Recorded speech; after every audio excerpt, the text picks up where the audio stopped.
Hello, and welcome to the Delta Conveyance Project Quick Question video series, where we answer questions about the project. In this video, we will discuss how this project is designed using the most innovative technology to protect fish.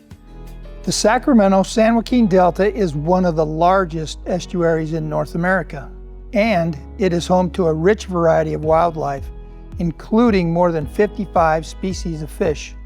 Roughly 1/3 of California salmon pass through the Delta each year on their way upstream to spawn.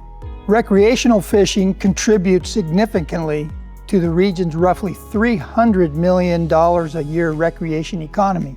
So it's no surprise that at the top of many people's list of questions is, how will the project take into account the needs of the fish?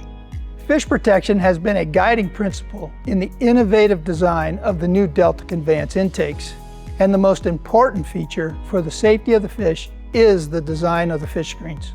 We're here today at Intake Screens Incorporated to learn more about how these state-of-the-art fish screens are used to help keep fish safe from the project's intake structure when water is being diverted. For almost 30 years, this Delta-based company has made the kinds of fish screens we're talking about for other similar projects around the world. And here with me today is my colleague, Daryl Hayes. Hello, Daryl. Hi, Tony. So, would you tell us about fish screens and how they work to protect fish? Sure. So the technical term for when fish are caught up in a water diversion is entrainment. That's what these screens are designed to prevent. So this is what the screen material looks like. It's a slotted material made from a corrosion-resistant stainless steel.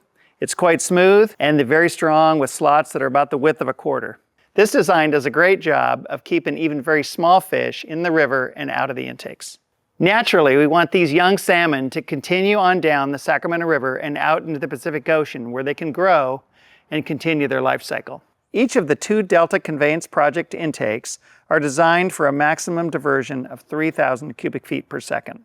To achieve that amount of flow while still maintaining a low velocity through the screens, each facility is designed with about 15,000 square feet of screen surface area, and that's about a little less than 1/4 of a football field. That sounds like a lot, but by making the screens into cylinders, a large amount of surface is concentrated into a small area, greatly reducing the amount of space needed for the intakes along the side of the river. Thanks, Daryl. And in part 2 of our look at fish screens, we'll learn about how these massive systems are made right here in the Delta. To learn more about the Delta Conveyance Project, visit DWR online at water.ca.gov/Delta Conveyance. Thanks for watching.